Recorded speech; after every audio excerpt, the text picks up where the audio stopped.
నమస్కారం. ఇది అంతర్రాష్ట్ర బ్రిడ్జి. ఒకసారి మీరు గమనిస్తే దారుణం ఎంత దారుణంగా ఒకసారి పడిందో ఒకసారి చూడండి. చిన్నపాటి వర్షాలకి గతంలో దాదాపు 10 రోజులు 15 రోజులు ఈ యొక్క రహదారి బంద్ అయింది. అనునిత్యం ఈ రహదారి కింద వేలాది వాహనాలు వెళ్తున్నాయి. 40 టన్నులు 50 టన్నులు 60 టన్నులు అతి పెద్ద భారీ వాహనాలు వెళ్తుంటే ఈ రాష్ట్ర ప్రభుత్వం కనీసం నిమ్మక నీరెత్తినట్లేదు.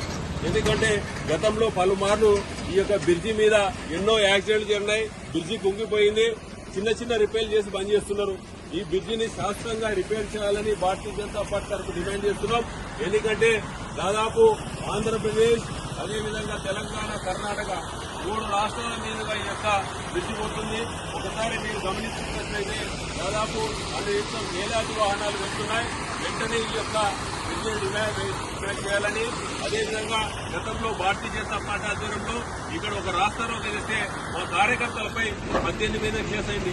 బాధలేని కేసులైనా కానీ రిపేర్ లేదు, అదేవిధంగా దీనికి శాశ్వత పరిష్కారం లేదని మేము ఎన్నోసార్లు వాపోయినాం. వెంటనే రాష్ట్ర ప్రభుత్వం అధికారుల యంత్రాంగం కదిలి ఈ యొక్క బ్రిడ్జిని వెంటనే నిర్మించాలని భారతీయ జనతా పార్టీ తరఫున డిమాండ్ చేస్తున్నాం.